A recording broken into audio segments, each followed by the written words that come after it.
సుధాకర్ రెడ్డి గారు నమస్తే సార్. నమస్తే సార్ శ్రీకాంత్ గారు. సార్, మనం కొన్ని సినిమాల్లో గూస్ బంప్ సీన్స్ అంటూ ఉంటాం సార్. ఏంటంటే మనకి ఆ సీన్ చూస్తుంటే ఏమంటే రోమాలు నిక్కపొడుచుకుంటా ఉంటాయి అనమాట. అలాగే మనకి ఎలివేషన్ డైలాగ్స్ ఉంటాయి. ఒక హీరో గురించి ఇంకో హీరో చెప్పాడు అనుకోండి, వాడు ఎంత గొప్పవాడో తెలుసా, వాడు ఎలాంటోడో తెలుసా, వాడి చరిత్ర ఏంటో తెలుసా అని చెప్తే ఆ పక్కన వాళ్ళకి ఏంటంటే అసలు దాన్ని రోమాలు నిక్కపొడుచుకొని ఎగ్జైట్ అయిపోయి చూస్తూ ఉంటారు అనమాట. సో అలాగే ఈ రోజు జెండా సభలో పవన్ కళ్యాణ్ గారు చంద్రబాబు గురించి చాలా గొప్పగా చెప్పారనమాట.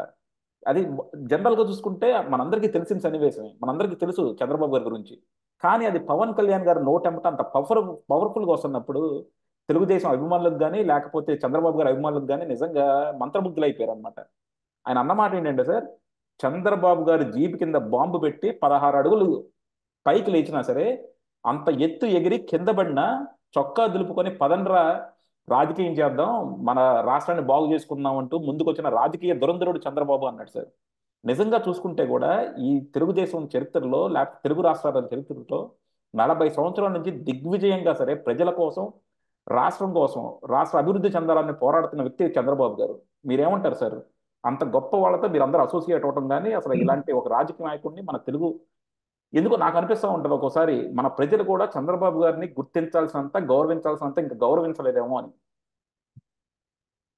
సార్ చాలా అద్భుతంగా చెప్పారండి పవన్ కళ్యాణ్ గారు. అదే మేము ఈ జిల్లా వాళ్ళము, మా ఇంటికి చాలా దగ్గరే అలిపిరి కూడా. ఆ అలిపిరి సంఘటన మేమందరూ చూసాము. అందరూ టీవీల్లో చూస్తే ఆ దగ్గరకు వెళ్ళి చూసిన వ్యక్తులు మేము. అది తలుచుకుంటేనే చెమట్లు పడతాయండి సాధారణ మనుషులకి. చెమట పడుతుందండి.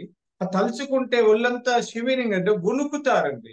అలాంటిది అంత పైకి ఎగిరి కింద పడితే సాధారణమైన వ్యక్తులు గుండెకి చచ్చిపోతారండి. ఆ భయానికే, ఆ సౌండ్కే, అక్కడ ఆ బాంబులు పేలిన శబ్దానికే సాధారణ వ్యక్తులు, అంటే నేను విమర్శలు చేయకూడదు కానీ ఆ కారులో ఉన్న మిగతా అందరూ కూడా కొద్ది ఇబ్బంది పడ్డారు ఆరోగ్య పరంగా. ఆయనతో పాటు ఉన్న వాళ్ళల్లో చాలా మంది కొన్నాళ్ళు ఆ మానసికంగా, శారీరకంగా ఇబ్బందులు పడ్డారండి. అంటే అవి చెప్పకూడదు కాబట్టి చెప్పండి. కానీ నేను కూడా అప్పుడప్పుడు అనుకుంటుంటాను సైకాలజిస్ట్ గా, ఈయన స్థిత ప్రజ్ఞత లేకపోతే మెదుడు దేంతో తయారు చేశారు అంటే తెలుసండి. మళ్ళీ ఎవరన్నా అంటే నువ్వు సైకాలజిస్ట్ అంటున్నావు, మెదడు ఎలా ఉంటుందో తెలియదు అంటే అంత నిబ్బరం ఎలా వచ్చిందని దాన్ని స్థిత ప్రజ్ఞత అంటారు. అంటే ఈ మా ఊర్లో మాకు ఒక టీచర్ ఉండేవాడండి, డ్రిల్ మాస్టర్. ఆయన మా ఆ ఏరియాలో అప్పుడు అనుకున్నాం ఈయనకి 2 గుండెకాయలు ఉండేట్లుంది, అంత ధైర్యవంతుడు. గుండెలు 2 ఉండవు.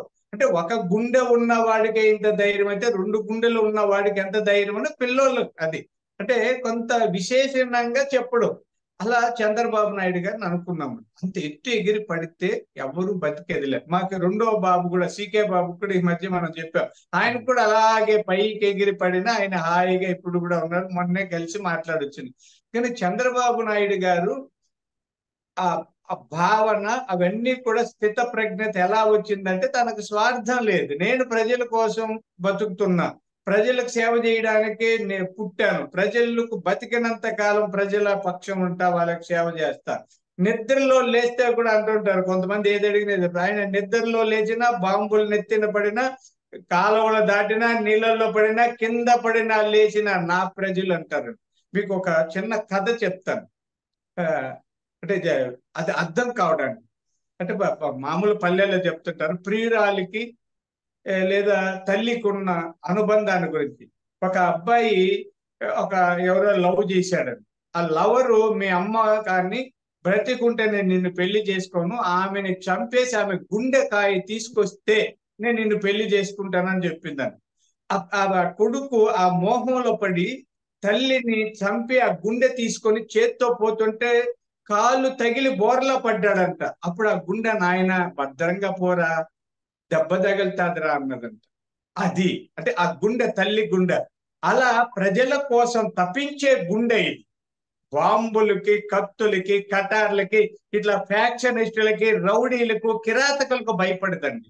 అందుకని అది మానసిక స్థైర్యం, మనోనిబ్బరం. అంత అద్భుతమైన వ్యక్తిని ఎవరమైనా కీర్తిస్తామని. ఊరికే షేక్ హ్యాండ్ ఇస్తే చాలు అనుకుంటాం. అలాంటి వ్యక్తి పక్కన కూర్చోవడం అదృష్టమని పవన్ కళ్యాణ్ గారు చెప్పడం అక్షర సత్యం. అది నిజంగానండి. ఆయనకు కూడా నేను ఇప్పుడే చూశాను. మా రఘురామకృష్ణరాజు గారు కూడా కామెంట్ చేశారు, నేను ఏ పార్టీకి చెందను అని అది అది అనుకున్నా. మాట్లాడదాం, అది మాట్లాడదాం. ఆ, అలా ఆ పక్కన కూర్చునే ఛాన్స్ ఆయనకు దొరికింది కాబట్టి ఆయన చెప్పిన మాటల్లో వాస్తవం ఉంది. మేము కూడా అలాంటి గనుడు పుట్టిన జిల్లాలో ఆ దగ్గర ప్రాంతంలో ఉన్నాం. ఆయన చదువుకున్న యూనివర్సిటీలో అదే బిల్డింగ్ లో మేము కూడా చదువుకున్నాము. ఆయన అప్పుడప్పుడు కలుస్తుంటాం. పక్కన కూర్చునే అవకాశం, ఎదురుగా కూర్చునే అవకాశం దొరికినందుకు చాలా సంతోషపడుతున్నామండి. డెఫినెట్ గా అంటే చంద్రబాబు గారిని కలిసిన వాళ్ళు చాలా మంది చెప్తారనమాట. ఆయన ప్రెజెన్స్ లోకి వెళ్తే మనకి తెలియని ఆ, ఒక గొప్ప ఫీలింగ్ వస్తుందని జనరల్ గా చెప్తుంటారు కదా. అసలు అంటే కొంతమందికి దగ్గరికి వెళ్ళగానే మనం అందరం ఇన్ని మాట్లాడతాం, చంద్రబాబు గారి గురించి విమర్శిస్తూ ఉంటాం, ఆయన డెసిషన్ని క్వశ్చన్ చేస్తాం. కానీ ఆయన దగ్గరికి వెళ్ళి ఆ ఫీడ్బ్యాక్ ఇచ్చే ధైర్యం ఎవరికి ఉండదు అనమాట. అక్కడికి వెళ్ళగానే ఆయన చూడగానే ఆయనకు నెగిటివ్ గా ఏమీ చెప్పబుద్ది కాదు. నేను ఆయన ఒకసారి కలిశాను. కలిసినప్పుడు అసలు ఏదో చెబుదాం అనుకుని వెళ్ళి ఇంకా అక్కడికి వెళ్ళాక "ఆ, అంతా బాగుందండి, చాలా బాగుందండి ఇది". అంటే ఇప్పుడు జనాలు అందరూ అనుకుంటారేమో ఇప్పుడు కలిసేమని, ఇవన్నీ ఎప్పుడో. ఇలా ఈ- మనం పొగడత కాదు, మీకు ఆ, వాస్తవం చెప్తా, ఆయన కళ్ళల్లే చూడొద్దండి. అదే. చంద్రబాబు నాయుడు గారి దగ్గరికి వెళ్ళి ఉమ్, కళ్ళల్లే చూస్తే ఇప్పుడు ఈ రాత్రుల్లో ఈ కార్లు ఎదురెదురు పడినప్పుడు హెడ్ లైట్స్ ఎక్కువ ఫోకస్ చేస్తే వాడికి కన్ఫ్యూజ్ అయిపోతుంది అవతల వాడు. ఆ, చంద్రబాబు నాయుడు గారి కళ్ళల్లే చూసామంటే కన్ఫ్యూజ్ అయిపోతాను. నేను కూడా ఇక్కడికే చూస్తాను. జోక్ కాదండి, సరదాగా. అంటే నేను సైకాలజిస్ట్ కాబట్టి ఆ ఫోకస్ తగ్గించడం కోసం ఆయన అన్- ఆ తీక్షణత, ఆ కళ్ళల్లోనే ఇలా చూస్తారు. అది ఆ స్థిత ప్రజ్ఞతకి, తీక్షణతకి, మానసిక స్థైర్యానికి చిహ్నం అండి. ఇలా అన్- అంటే యా, అది మిడిగుడ్లు వేసుకొని కొంతమంది చూసేది, భయపడి చూసేది కాదు. ఆ స్థిత ప్రజ్ఞత ఉన్న కళ్ళు అండి. అందుకని ఆయన అనుభవము వాటి ముందు మనం ఏం మాట్లాడలేమండి. డెఫినెట్గా. నేనే ఎంతో మందికి కౌన్సిలింగ్ చేసిన సైకాలజిస్ట్ ని ఆయన దగ్గరికి పోతే ఇంకా ఒక్కోసారి మాట్లాడలేము. అది చాలా అందరికంటే ధైర్యంగా నేను ఉన్నా కూడా ఆయన దగ్గర అది ఏదో ఉందండి. యా, దాన్ని డెఫినెట్గా. ఇప్పుడు చాలా ప్రతి అద్భుతంగా లీటర్ చెప్పాలి. ప్రతి లీటర్కి ఒక ఆరా ఉంటుంది అనమాట. అది చంద్రబాబు గారు లాంటి అవును. వాళ్ళకి ఏంటంటే ఎక్స్పీరియన్స్, ఆ విజన్ తో ఏంటంటే అది ఆరా ఇంకెక్కువ అనమాట. అలాంటి గొప్ప మనుషులను చూస్తుంటే అది ఒక చంద్రబాబు గారనే కాదు, అంటే నేను చూసింది ఆయన కాబట్టి ఆయన గురించి చెప్తున్నాను. అలాంటి గొప్ప లీడర్ల దగ్గరికి ఎవరి దగ్గరికి వెళ్ళినా సరే మనం ఏంటంటే వాళ్ళ గురించి ఏ నెగిటివ్ గానే చెప్పలేము అనమాట. వాళ్ళు చెప్పిన దానికి ఊ కొడతాం తప్ప మనం చెప్పడానికి ఏమి ఉండదు అక్కడ. Yeah, thank you sir, thank you very much. Right.